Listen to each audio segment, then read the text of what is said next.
soy Ainhoa Ezeiza, trabajo en la Universidad del País Vasco, en el Departamento de la Didáctica de la Lengua y la Literatura, y nos encontramos donde yo trabajo, en la Escuela Universitaria de Magisterio de Donostia San Sebastián, junto con José Gregorio del Sol, que me está ayudando con la cámara. Y hoy pretendemos hablar sobre conectivismo y sobre el conectivismo, su aplicación en el aula. Normalmente estas charlas, cuando uno habla de conectivismo, lo que se suele preguntar siempre es ¿cómo ha aprendido usted en los últimos 2 años? ¿No? ¿Cuál ha sido su fuente de aprendizaje? Y lo habitual es responder que sobre todo aprendemos en Internet. Yo misma podría responder que estos últimos años sobre todo he aprendido en red, he aprendido con las personas con las que contacto, personas con las que me llevo bien y también personas que me llevan la contraria, que eso es muy importante, y personas de mundos muy diferentes a los míos que me hacen ver el mundo de otras formas. Entonces, frente a esta idea, o ante esta idea que es una idea reciente, el conectivismo, y en especial George Siemens, que se puede considerar el padre del conectivismo, lo que explica es que las teorías de aprendizaje que teníamos hasta ahora, como el conductismo, o el cognitivismo, o el constructivismo, no son suficientes para explicar este nuevo fenómeno, que es cómo aprendemos por medio de tecnología y cómo aprendemos en la red. Y a partir de ahí se ha ido desarrollando y se han ido formulando unos principios de aprendizaje que están relacionados con el concepto del conectivismo. Bueno, yo ante eso, ante esta idea de George Siemens y de todas las personas que están trabajando, yo disiento en esa perspectiva. Es decir, el constructivismo, y sobre todo el constructivismo social, responde bastante bien a todos los principios que se están definiendo como algo separado. Los principios que se están definiendo como una teoría de aprendizaje diferente a las teorías anteriores no son tan lejanas del constructivismo. En cualquier caso, este asunto, que es un poco más teórico y que quizá hay personas a las que no les interese tanto, lo podemos debatir en el foro. Lo que es indudable es que el trabajo que se está haciendo, detrás de ese concepto del colectivismo, sí es muy importante de cara a pensar o a repensar la forma en la que describimos o formulamos los aprendizajes. Y sobre todo nos está ayudando a repensar qué es un aula. Por eso es interesante la idea que estamos de esta presentación del conectivismo y el aula y unir los dos conceptos y ver cuál es el cambio. Imagínense, por ejemplo, que esta aula, que es donde yo trabajo, una de las que yo trabajo, está llena de estudiantes.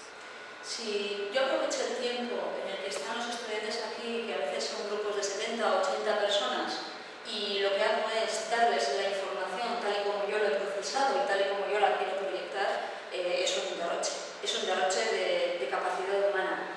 Lo que podemos hacer, y además lo que fomenta el conectivismo, es aprovechar esos espacios y utilizarlos para que haya una conexión entre las personas que están en estos contextos.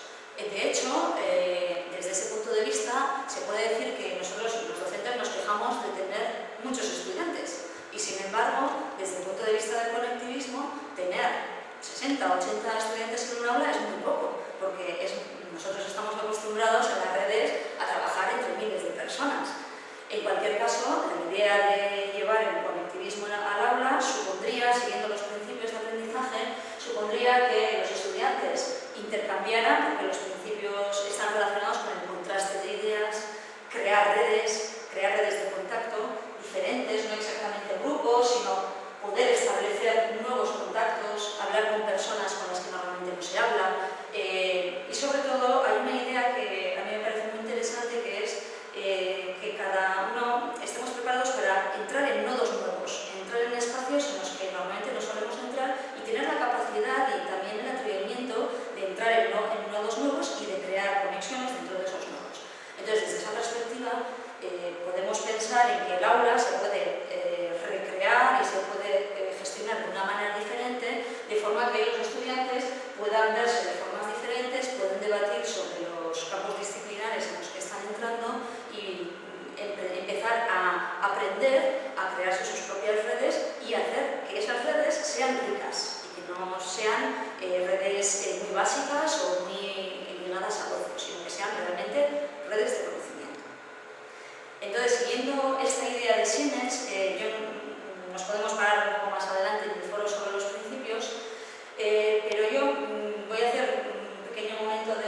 visto que ayuda tanto a la investigación como a mejorar nuestra práctica de aula. Yo desde ese punto de vista os lo quería presentar. Dentro de este proyecto europeo, que os pongo el enlace en el material, sobre todo la idea es utilizar muy pocos conceptos, pero que esos conceptos tengan mucha profundidad de forma que cada uno pueda decidir. ¿Por qué? Porque sabemos que el contexto sociocultural es clave a la hora de tomar decisiones. Entonces yo puedo tomar un modelo muy bueno de otro lugar, pero que en el mío es imposible de llevar a cabo porque yo tengo unos condicionantes específicos. Incluso puede que el centro educativo de al lado esté haciendo algunas cosas y que a mí no me sirvan. También yo tengo un equipo docente que es diferente de otros equipos docentes. ¿Qué es lo que hemos visto? Que para el profesorado es más fácil pensar en cómo ir mejorando año tras año y también cómo ir mejorando en desarrollo curricular, basándonos en unos conceptos que además se convierten en factores que pueden ser investigados e interpretados. Y son estos 4 factores que son sencillos pero al mismo tiempo tienen muchas ideas. Una es la necesidad que uno tenga para aprender o para hacer cosas, y eso se puede diseñar. Por eso no utilizamos el concepto de motivación, sino necesidad. Necesidad de llevar a cabo un proyecto, de repensar algo que está pasando en la realidad que nos gustaría cambiar.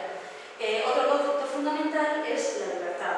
Ver de qué forma nuestros estudiantes pueden ir tomando ellos mismos decisiones en relación, no de repente que hagan lo que ellos quieran, sino ir ayudándoles a que ellos vayan desarrollando ese concepto de libertad en muchas dimensiones.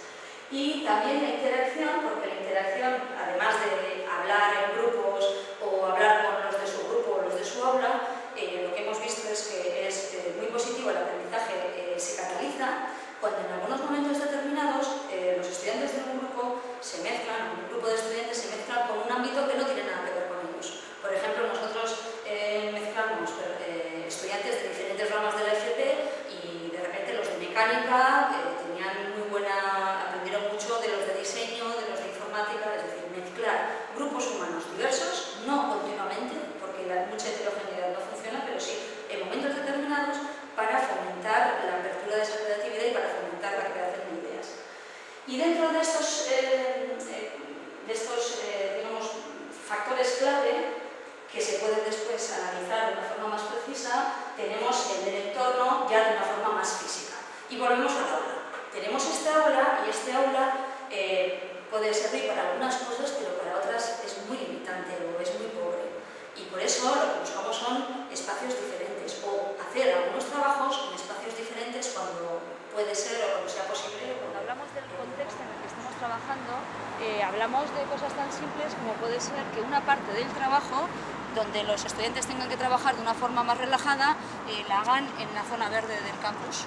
Aquí tenemos aquí la escuela y los estudiantes podrían trabajar aquí. Depende, claro, como decíamos, del contexto. En nuestro contexto, pues sabemos que suele llover y cuando llueve, pues no te puedes permitir el lujo de estar fuera, tienes que estar dentro. En otros lugares es más fácil. En ese sentido, pues cada cual tiene que entender en su contexto de qué forma se puede mover. Y también tenemos que entender que no todo hay que hacerlo, por ejemplo, en la hierba. Yo alguna vez he intentado hacer alguna actividad con los estudiantes en la zona de la hierba y era muy difícil porque eran muchos estudiantes y no se oían las voces. Era un problema acústico. Y entonces, pues, en este caso, en ese sentido, pues, lo que podemos permitir es que algunos estudiantes tengan la libertad de llevar una parte de los trabajos que realizan utilizando este tipo de espacios. También, cuando hablamos de espacios, no hablamos solamente en un sentido físico. Este tipo de espacios lo que nos permite es que no todo el mundo tenga que estar agrupado de la misma forma. Se sobreentiende cuando uno está en el aula que tiene el constreñimiento del aula, uno tiene que estar en ese lugar físico de las mesas, mientras que aquí uno puede hacer cosas que, por ejemplo, no sean exactamente escribir sobre un papel. En resumen, en la relación del conectivismo con el aula, podemos decir que en los principios del conectivismo está la idea de conectar, aprender a crear redes nuevas, aprender a contrastar las ideas y que en ese trabajo de contraste y de generación de ideas y de entrada en nuevos nodos de conocimiento seamos capaces también de construir y reconstruir ese conocimiento, no únicamente absorber información que podemos ir recogiendo, sino que además esa información nos sirva para crear y para generar ideas nuevas. Y la otra idea básica es que el conocimiento, una gran parte del conocimiento se puede delegar. Delegar en el sentido de que, por ejemplo, algo que esto ya tiene su tiempo, ¿no? Un disco duro portátil de estos recoge la información de varias carreras universitarias, lo que son los contenidos de varias carreras universitarias. Con un teléfono a un clic podemos llegar a conocimientos, a informaciones muy importantes, entonces no es necesario hoy en día memorizar algunas cosas o tener en la memoria, en nuestra memoria, un montón de información como antes. Eso es un cambio muy grande a la hora de definir lo que hacemos en el aula. Y lo siguiente es que el aula como espacio físico es muy limitante. Es muy limitante porque no necesitamos crear nuevas relaciones, casi podemos vivir toda nuestra escolaridad con hablar con 2 o 3 personas que tengamos en nuestro alrededor, y lo que tenemos que hacer los docentes es ayudar a los estudiantes a que en nuevas áreas de conocimiento, en diferentes áreas de conocimiento, sean capaces de crear, de conectar con personas diferentes y contrastar esas ideas, y que de ese contraste y de ese a veces choque de información seamos capaces de generar ideas nuevas. Y en general esa es la idea, una visión rápida de cómo veo estos tipos de teorías de aprendizaje, y en cualquier caso estáis invitados a participar en el foro y podemos discutir